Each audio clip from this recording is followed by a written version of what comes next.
일주일 나라 사랑하는 마음을 갖는 것에서부터 우리가 함께 올 이번 달을 시작했습니다.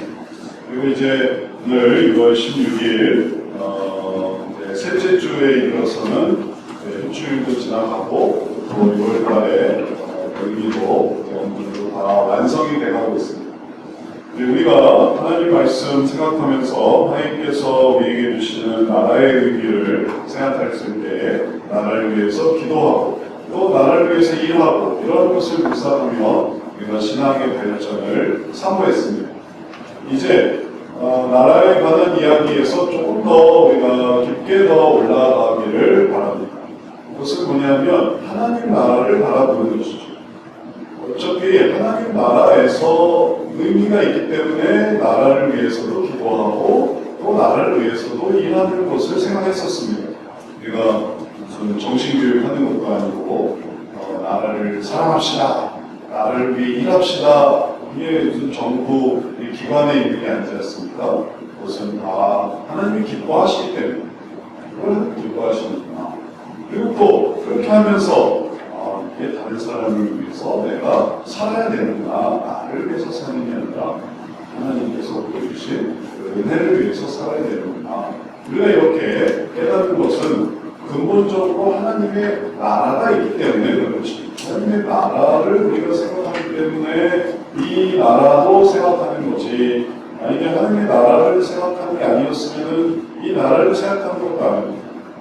그렇다면 이 나라의 그런 기도와 혹은 또 이 나라에 기여하는 것을 생각하면서 사실은 더 우리가 하나님의 나라를 더 바라볼 수 있습니다. 우리의 꿈은 이 나라에만 국한된 게 아닙니다. 우리의 꿈은 영원한 하나님의 나라, 거룩한 하나님의 나라, 보호자가 있는 하나님의 나라에 올라갑니다. 그것은 우리뿐만이 아닙니다.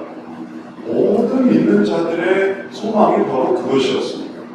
이스라엘 사람들은 안 그렇겠습니까? 그들의 나라가 없었습니다. 있었죠. 하지만 망했습니다. 로마 시대의 로마의 압제하에 이스라엘이 있었던 것뿐입니다. 근데 그들이 이 세상에서 우리나라의 독립을 바라봤지만, 그 나라의 독립을 바라봤지만, 그러나 AD 65년에 이스라엘은 완전히 멸망했습니다. 로마의 국토 장군에 의해서 예루살렘 성이 포위되고 거기서 아주 모든 잔인한 고통을 겪으면서 그들이 결국은 다 망했습니다. 그러면 그들에게 남은 건 무엇이겠습니까?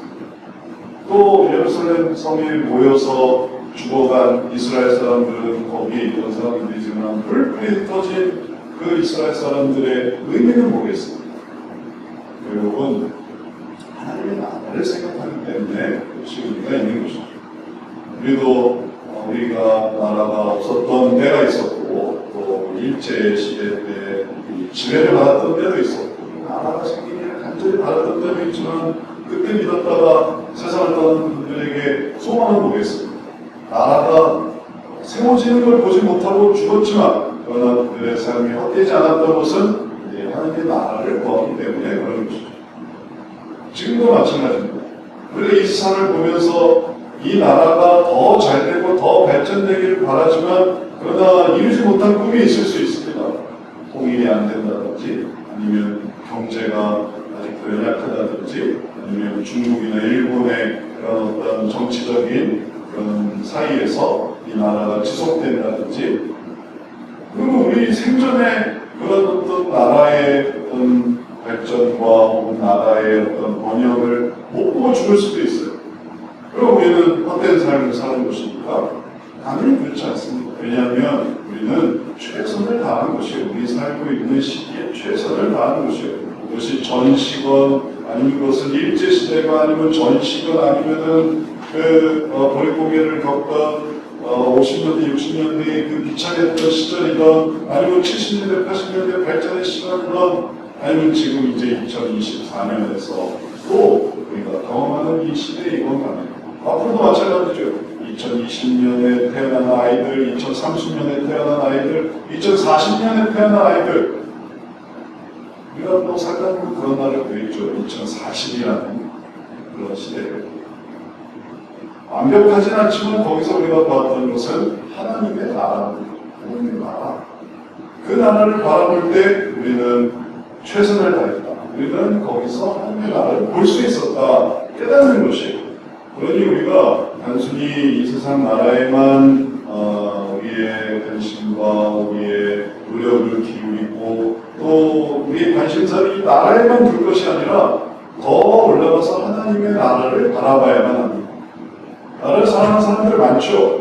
근데 꼭 신앙적이 아니어도 나를 사랑하는 사람들 많아요.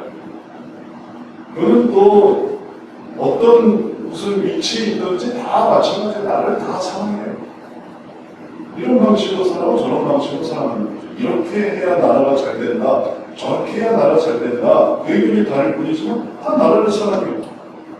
근데 그 나라를 사랑하는 사람과 우리와 차이는 뭐냐면 우리는 하나님 나라까지 본다는 거고 세상 사람들은 나라를 사랑하고 그리고 거기서 끝난다는 거죠. 그래서 우리가 믿는 사람도 하나님의 나라를 바라볼 때 그 나라에 대한 태도를 이 세상에 적용하는 삶을 살아갈 수 있습니다. 이제 하나님의 나라에 대한 시각을 가져보려고 할 때 그 나라를 어떻게 바라볼 수 있을까요? 그 나라를 어떻게 찾을 수 있을까요? 세상 나라는 눈에 보이지 않습니까? 정부가 있고 공무원이 있고 또 눈에 보이는 그런 구체적인 그런 기관들이 있지 않습니까? 이건 아주 실제적이죠. 그러나 하나님의 나라는 보이지 않습니다. 성경에만 나와요. 믿지 않는 사람도 많습니다. 그러나 하나님의 나라에 대한 시각을 우리가 어떻게 가질 수 있을까요? 물론 성경에서 가질 수 있죠. 그러나 성경이 말하는 바를 정말 잘 이해하면서 삶 속에서 보려고 할 때 이게 의미가 있지. 성경을 들추기만 하고 성경 덮으면 사라지는 하나님의 나라, 그건 무슨 상관이 있겠습니까? 성경을 덮어도 삶 속에서 보여지는 하나님의 나라가 의미가 있는 거예요. 자연 만물도 마찬가지입니다. 자연 만물을 보면서 우리가 하나님을 알 수 있는 방법은 이건 하나님이 만드신가, 이건 하나님이 만드신가 끊임없이 되뇌일 때만이 그래야 거기서 하나님을 보는 거지. 그러지 않고 자연 환경만 보고 있으면 야 멋있다, 화려하다, 끝내준다. 엊그제도 제가 저희 강아지랑 산책을 하면서 하늘을 보니까 하늘이 너무 멋있는 거예요. 그래서 사진기를 들어서 사진을 찍었습니다. 그리고 생각했어요. 하나님이 만드신 하늘을 주겠구나. 그게 연결이 돼야 하나님이 만드신 세계와 눈에 보이는 세계가 연결이 돼야 의미가 있지. 연결이 안 되면 아무 소용이 없어요. 그냥 뭐 사진 찍은 사람들도 있더라고요. 그는 어제 저녁이 얼마나 멋있었는지 사진 정도로 찍더라고요. 근데 찍을 뿐이죠. 안 믿는 사람도 찍을 뿐이죠. 아, 멋지다 하고 눈에 강인할 뿐이죠. 그러나 그게 신앙으로 연결되는 건 아니고 이제 하나님의 나라에 대한 시각으로 나라를 생각할 때 온전한 신앙으로 발전될 수 있습니다. 어떻게 그렇게 될 수 있는가? 오늘 말씀을 보십시오. 어떻게 이 세상의 나라를 생각하는 것에서 하나님의 나라로 올라갈 수 있는가? 오늘 예수님은 중요한 말씀을 해주십니다. 36절에 예수님 말씀하신 것은 예수께서 대답하시되 내 나라는 이 세상에 속한 것이 아니니라. 만일 내 나라가 이 세상에 속한 것이었더라면 내 종들이 싸워 나로 유대인들에게 넘겨지지 않게 하였으리라. 이제 내 나라는 여기에 속한 것이 아니니라. 이렇게 말씀하십니다. 이 말씀을 하는 배경은 대 사람들이 종들을 데려다가 예수님을 붙잡고 그리고 자기들끼리 재판을 한 다음에 그 다음에 빌라도에게 넘겨줬습니다. 빌라도에게 부탁한 것은 이를 사형시켜 주십시오라고 한 거예요. 빌라도는 그 당시 이 이스라엘을 다스리던 총독 같은 개념이었는데 로마에. 근데 이제 빌라도가 보기에는 황당한 거예요. 아무 죄도 없는 사람을 유대인들이 몰려와서 이 사람이 자기들에게 죄를 지었으니 이 사람을 사형시켜 주십시오라고 하는 사형을 할 권한은 이 로마에서 파송된 빌라도에게만 있었어요. 빌라도는 재판을 할 수밖에 없었습니다. 그리고 물어보는 거예요. 그리고 그때 예수님께서 하신 말씀은 내 나라는 이 세상에 속한 것이 아니다 라고 말씀하신 것입니다. 이 논리를 우리가 잘 생각해 보면 아주 중요한 교훈을 얻을 수 있습니다. 중요한 이치를 깨달을 수 있습니다. 주님의 나라가 이 세상에 속한 것이었다면 그러면 하나님께서 어떻게 하셨을 거냐면 싸웠을 거라는 거예요. 예수님의 나라가 이 세상에 속한 것이었으면 이겨냈을 것입니다. 그래서 잡히지도 않았을 것이고 끌려오지도 않았을 거예요. 그러나 이 세상에 속한 것이 아니었어요. 이 세상 속에 있는 예수님의 나라가 아니었습니다. 본질적으로. 그러니 어떻게 됐습니까? 이 세상에 속하지 않았기 때문에 결국 나타난 건 뭡니까? 사로잡혔어요. 이 세상에 속하지 않았기 때문에 사로잡힌 거예요. 그 다음에 사로잡혀서 지금 심판대로 끌려왔습니다. 이 세상에 속하지 않았기 때문에. 그리고 이제 다음에 일어난 일이 뭡니까? 사형을 당합니다. 십자가에 못 박혀 죽으십니다. 근데 그 이유, 이 세상에 속하지 않아서. 그럼 도대체 이 세상에 속하지 않았다는 것은 좋은 겁니까? 안 좋은 겁니까? 차라리 이 세상에 속해야 되는 거 아닙니까? 이 세상에 속해야만 끌려오지도 않고 재판받지도 않고 사형당하지도 않고 차라리 속하면 좋겠는데 결과적으로 보니까 이 세상에 속하지 않았다는 이유로 끌려오고 재판받고 죽임을 당하는 것. 그러니 과연 이 세상에 속했다는 것은 의미가 있습니다. 가치가 있습니다. 결과가 좋은 겁니다. 세상 사람들이 바로 그래서 예수님의 나라를 부인하죠. 속하지 않았으니까. 아, 그 예수님의 나라, 이 세상에 속한 게 아니에요. 이 세상에 속하지 않다. 다시 말해서 이 세상과 관련이 없습니다. 이렇게 생각합니다. 속하지 않았다고 관련이 없다고 생각합니다. 그러니 예수님 믿는다고 뭐 쌀이 나옵니까? 밥이 나옵니까? 예수님 믿는다고 내가 뭐 공부를 잘하게 됩니까? 돈을 많이 벌게 됩니까? 예수님 믿는다고 내 생활에 달라지는 게 뭐가 있습니까? 오히려 예수님 믿는다고 해서 끌려오지요, 재판받지요, 때로는 어떤 곳에서는 죽임도 당하죠. 죽임도 뭐 실제적인 죽임이 아니라 하더라도 어떤 정서적인 죽임이라든지 혹은 외면이라든지 혹은 그리스도의 영을 상대하면 안 돼. 차별이라든지. 그러면 결국은 이 세상에 예수님의 나라, 우리가 생각하는 예수님의 나라가 속하지 않았다는 것은 오히려 손해보는 것처럼 느껴질 수 있어요. 그래서 그 중에 어떤 사람은 그래서 교회를 안 다니기도 해요. 내가 손해보나? 내가 차라리 교회를 안 다니고 내가 세상에 속한 사람이 되지 예수님 나라에 속하려고 하다 보니까 예수님의 나라는 세상에 속한 게 아니라서 세상에서 하나 쓸 데가 없다. 교회 다니는 게 하나 유익한 게 없어. 또 젊은 세대는 이런 의식이 얼마나 큰지. 난 원치 않는데 우리 부모님이 나를 교회로 데려와요. 나는 교회 가고 싶지 않은데 부모님이 나를 교회 데려와요. 그러면서 저항하고 괴로워하고 젊은 사람들은 그래서 이제 젊은 사람들이 교회를 안 다니고 하는 것이고 또 신앙률은 점차 떨어지는 것이죠. 왜냐하면 예수님의 나라가 세상에 속하지 않았기 때문에 본질적으로 예수님의 나라가 세상에 속했으면 눈에 보였을 텐데 눈에 보이지 않으니까 이런 점들이 어렵게 되는 것이죠. 이것을 이제 오늘 본문 말씀에서 우리가 어떻게 이해해야 되겠습니까? 예수님의 나라가 세상에 속한 게 아니기 때문에 잡히시고 재판을 받게 됐다. 그러면 예수님의 입장에서 혹은 또 우리가 보는 입장에서 사로잡히게 되고 재판을 받게 되는 그것만 생각하면 이거는 엄청난 희생이죠. 엄청난 손해죠. 엄청난 불이익이죠. 그러나 예수님께서 이 말씀을 하실 때 예수님은 내가 정말 엄청난 손해를 보겠다라고 말씀하신 게 아니에요. 이 세상에 속하지 않았기 때문에 내가 끌려오고 재판을 받고 내 생명을 십자가에 내어준다. 그것은 뭐냐면 예수님의 나라가 더 크다라는 것을 보여주는 거예요.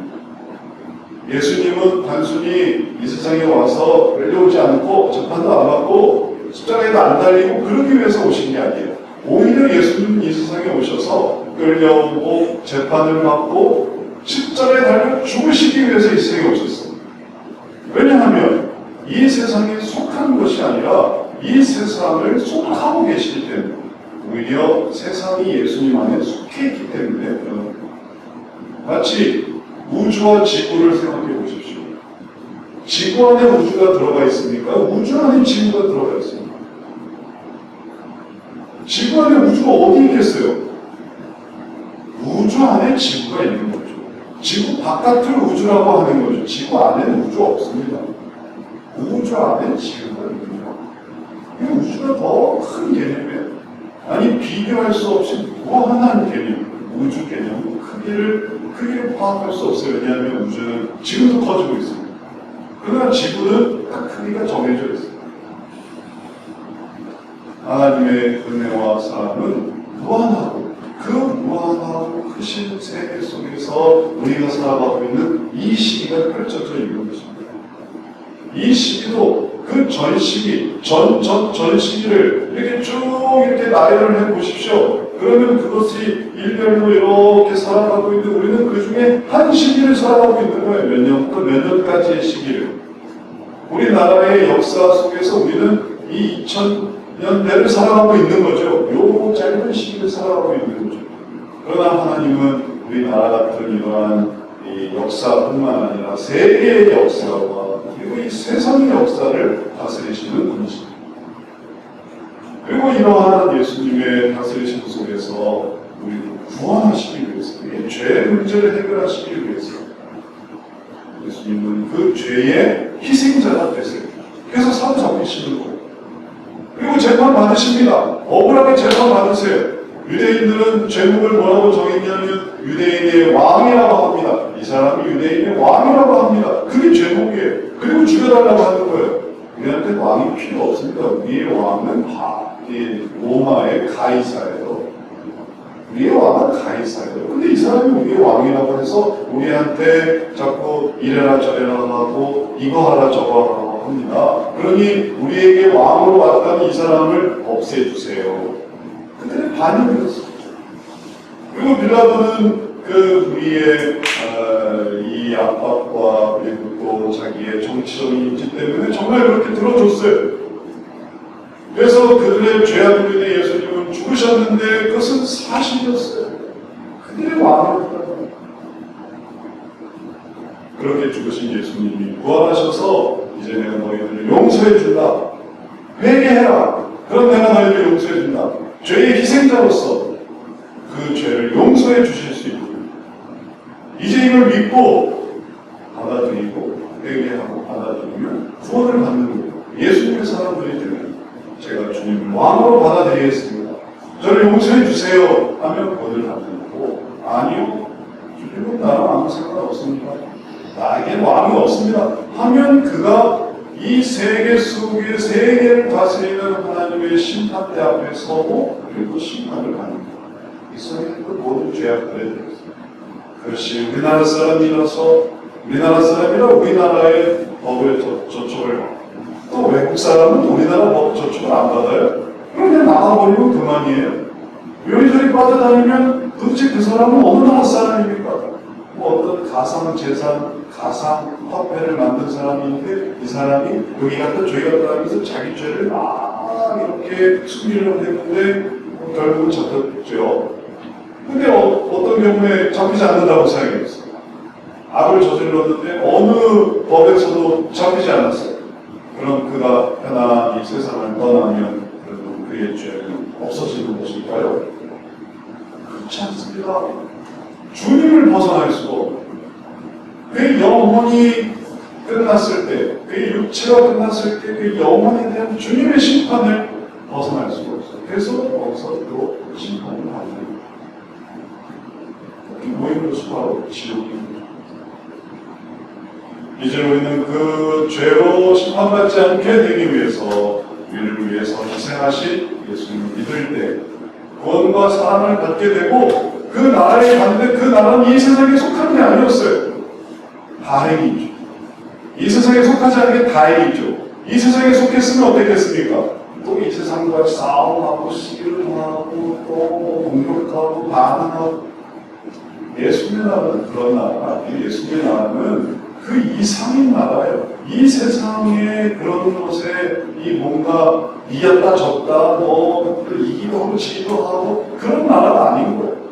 그건 거역할 수 없는 권세예요. 우리가 그렇게 가게 되는 것입니다. 그러니까 이 세상에 속하지 않는 감사합니다. 오히려 그러면 왜 이 세상에서 예수님은 왜 잡히셨습니까? 왜 심판받으십니까? 왜 죽으셨습니까? 주님의 그 구원 계획을 이루시기 위해서요.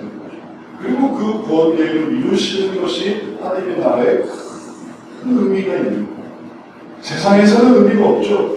보여지는 데는 의미가 없어요. 그러나 하나님 나라에서는 큰 의미가 있어요. 왜냐하면 그것으로 인해 구원을 받았습니다.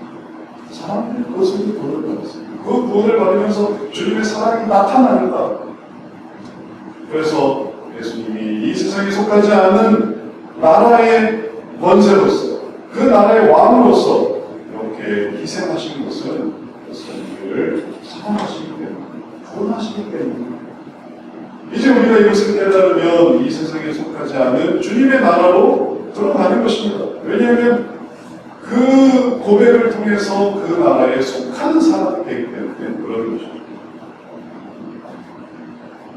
이제 이러한 차이가 빌라도의 말을 통해서 잘 나타납니다. 빌라도가 있는데 그러면 내가 왕이 아니냐? 예수께서 대답하시되 내 말과 같이 내가 왕이니라. 내가 이를 위하여 태어났으며 이를 위하여 세상에 왔나니 곧 진리에 대하여 증언하라 하고요. 무릇 진리에 속한 자는 내 음성을 듣느니라. 그래서 빌라도에게 설명하시고 빌라도에게 답변하신 것은 뭐냐면 내 왕이 맞다. 근데 유대인만의 왕은 아니다. 내 왕이 맞다. 나는 누구의 왕이냐 하면 내 말을 듣는 자들의 왕이다.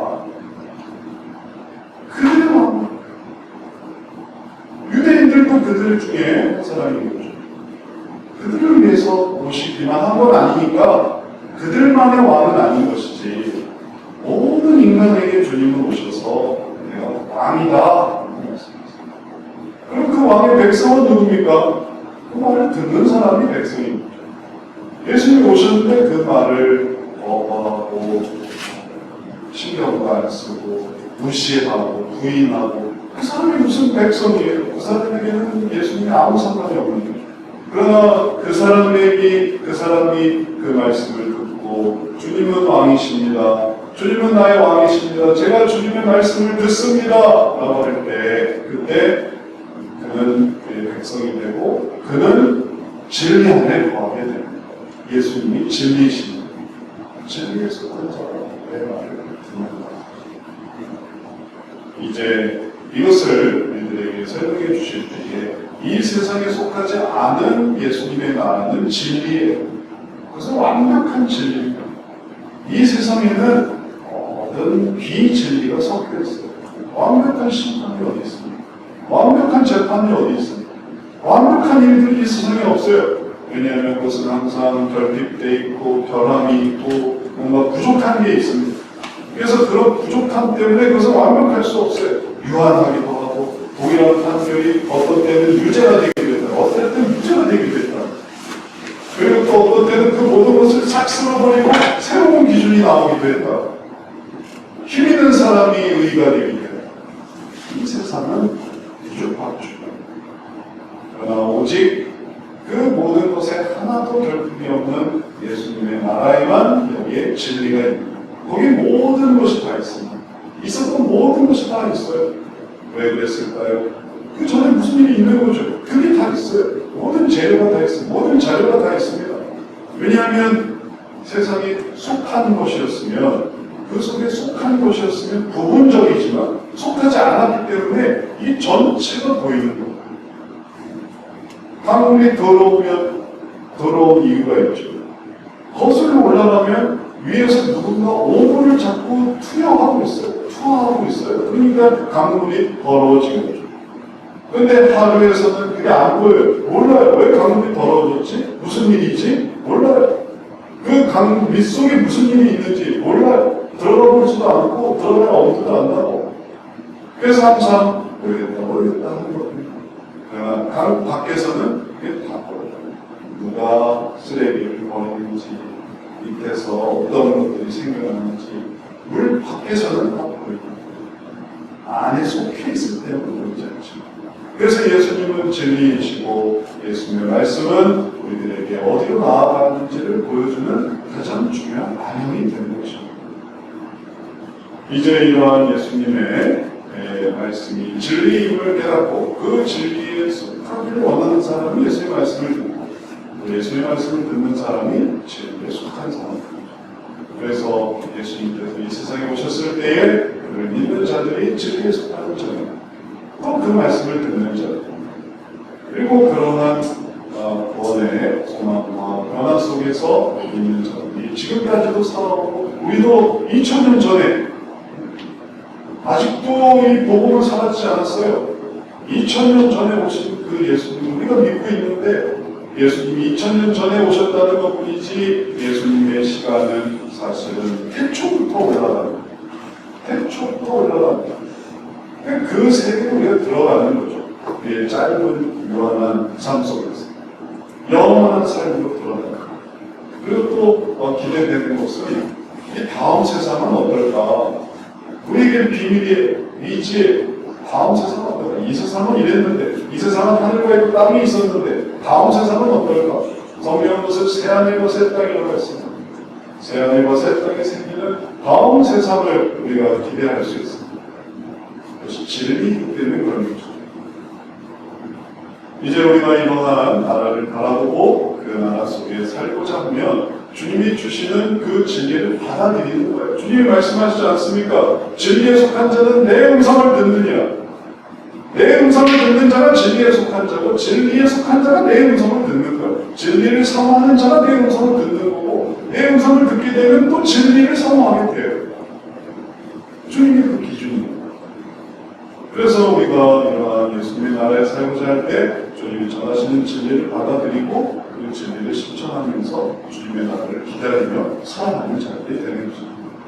우리가 그냥 아무것도 안 하고 손가락으로 밟고 교회 다니는 게 아닙니다. 우리가 이걸 하기 위해서 얼마나 애를 쓰는지 몰라요.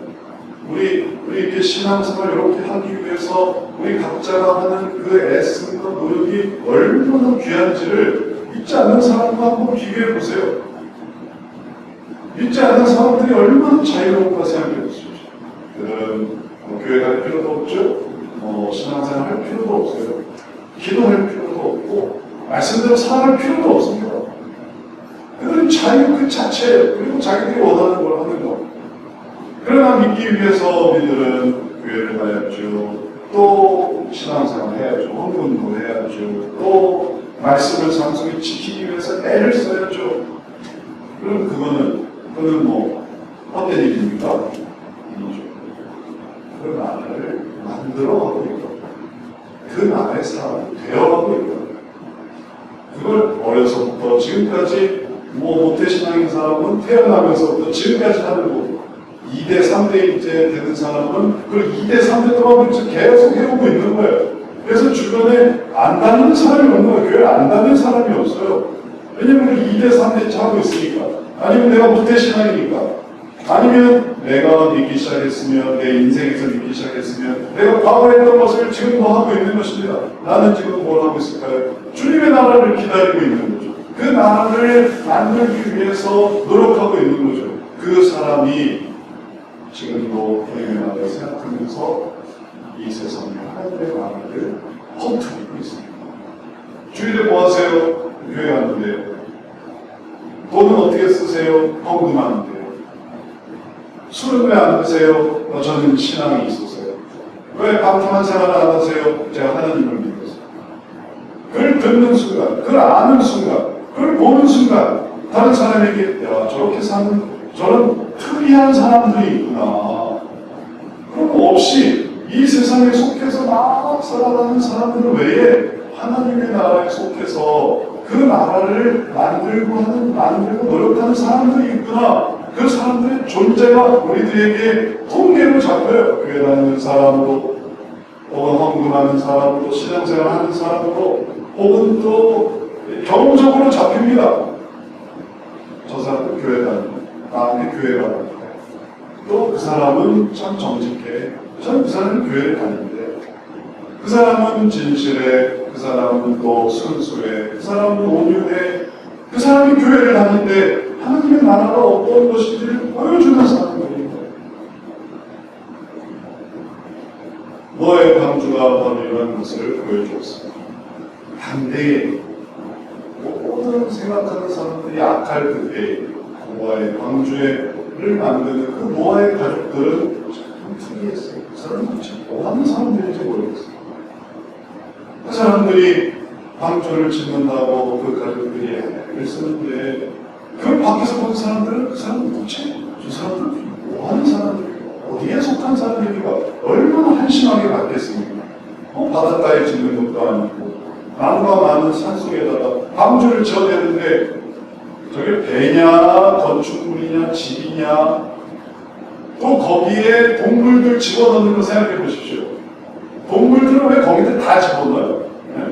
모두 온갖 종류의 동물들은 왜 거기다 집어넣느냐고 한두 못 버틸 텐데 그 모든 동물들은 계속 방문하는 남을 건지 무슨 일을 하는지 알 수 없지만 동물들을 다 집어넣고 문 딱 닫은 다음부터 세상이 바뀌기 시작하는데 전부 다 배울 수가 있지 않습니다. 밑에서 터지고 위에서 터지고 그리고 노아의 방주는 이 홍수에 속하지 않았어요. 홍수에 속한 그런 존재들이 아니었어요. 그대로 부실부실 떠서 물을 이기고 그 모든 대홍수를 이기고 그리고 비가 그치고 물이 가을 때까지 안전하게 그걸 지켜줬던 것입니다. 그리고 물이 다 사라지고 그들이 땅에 내려앉았을 때 남아있는 건 그들밖에 없었어요. 다 사라지고 다른 존재는 있을 필요가 없었어요. 존재 자체가 의미가 없었어요. 너무 악했어요. 이제 우리가 이것을 깨달아야 되겠습니다. 하나님의 나라를 사모하는 우리에게 하나님의 소망이 있는 거예요. 다른 사람들은 하나님의 나라의 가능성이 있는 사람들인 거죠. 하나님께서 짓고자 하시는 만들고자 하시는 그 나라로 그 진리를 사모하는 사람, 따라가는 사람, 자유의지를 가진 인간이 기계가 아니고 로봇가 아니고 자유의지로서 그리고 이 밖에 왔을 때 그걸 하나님의 뜻으로 볼 수 있는 그 사람, 그 영혼, 그리고 그에 협력할 수 있는 그 존재로서 하나님 나라에 가치가 있는, 하나님 나라에 들어간 사람의 가치가 있는. 이제 우리가 주님의 나라에 세상에 속하지 않음을 깨달아야 하고 그것을 깨달을 때 이 세상에 속하지 않는 주님의 나라를 마음에 품고 하나님의 뜻을 이루면서 살아갈 수 있어요. 혼동돼서는 안 됩니다. 우리가 나라를 위해서 기도하죠. 우리가 나라를 위해서 일하죠. 그렇다고 나라를 위해서 내 영혼을 팔지는 않는 거예요. 내 영혼을 잃어버리지는 않는 거예요. 나라를 위해서 목숨을 바칠 때도 있습니다. 그러나 그것은 하나님 나라가 있기 때문에 영원한 하나님 나라가 있기 때문에 그래서 기독교인들이 순교도 하고 기독교인들이 또 장렬히 전사하고 기독교인들이 애를 써서 또 애쓰고 노력하고 또 오래도록 살면서 나라를 위해서 걱정하고 근심하고 그랬던 것은 그렇게 하는 게 하나님의 나라에 도움이 되기 때문에 그런 것이죠. 하나님의 나라는 온데간데 없고 내가 기독교 출신이었지 기독교적인 생각은 전혀 없이 내가 이제 이 나라에만 몰입해서 그것은 정말 중요한 걸 잃어버리는 것이죠. 이제 이 세상에 속하지 않는 주님의 나라를 품고 그 하나님의 뜻을 이루며 살아갈 때에 우리는 진정한 가치를 얻게 됩니다. 그리고 그것이 우리의 삶 속에 날마다 생겨나게 됩니다. 나라와 관해서는 또 항상 이 신앙적으로 생각할 수 있는 거예요. 성경을 덮어도 이 나라가 하나님의 나라와 연결된다고 생각하면 얼마나 하나님의 나라를 잘 보겠습니다. 그래서 이 나라에 속한 사람이기 때문에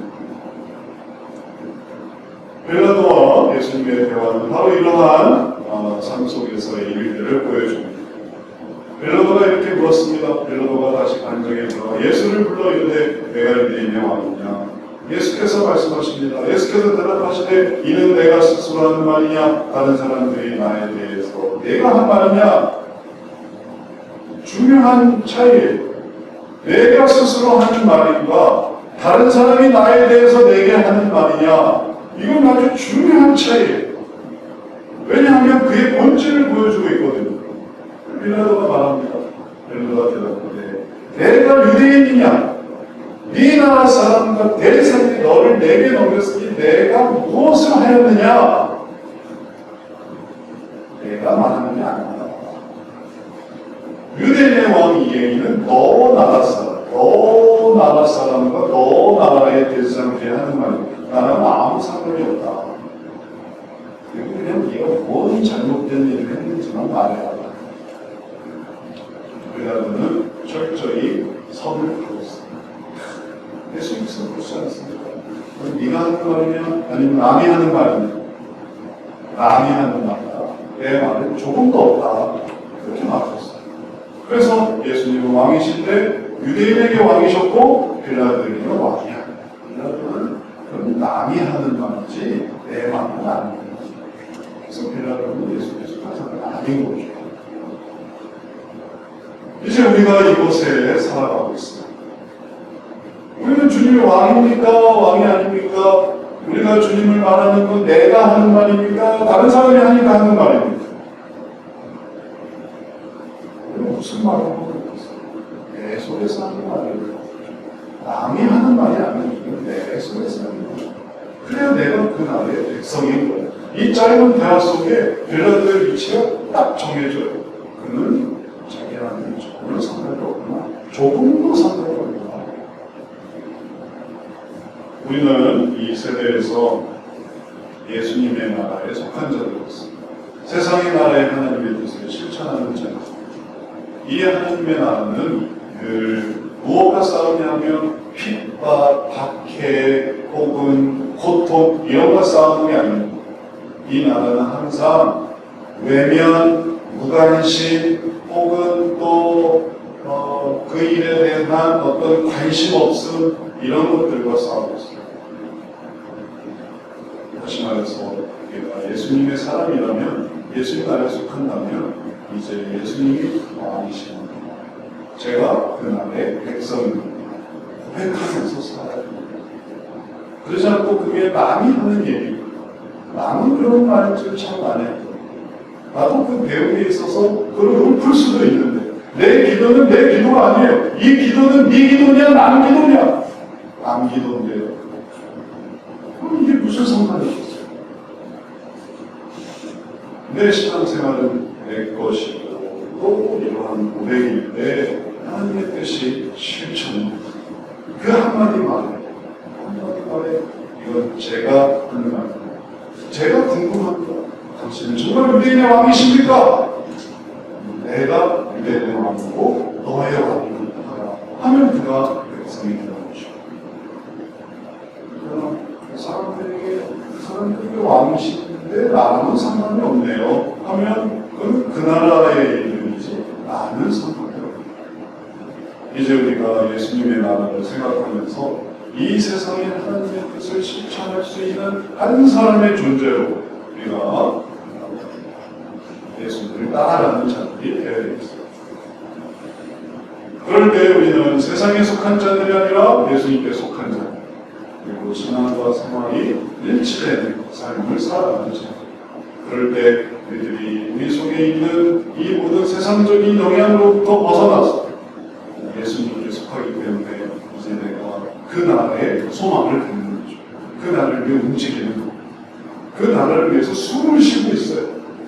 그 나라의 시선이 꽂혀져 있어요. 하나님의 나라. 숨만 쉬어도 돼. 그 나라를 위해서 그냥 내가 숨만 쉬고 있어도 나는 그 나라를 원합니다. 할 때 그는 백성이 됩니다.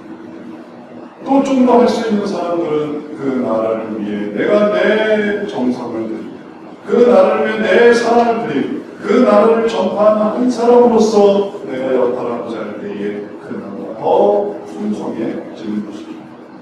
말씀을 마칩니다. 이 세상 속에서 예수님의 나라가 어느 위치에 있는가 우리가 잘 깨닫고 이 나라 안에서 예수님을 찾으면 예수님이 없어요. 예수님을 믿는다고 해서 생각할 수 있는 이런 걸 찾으면 예수님은 없습니다.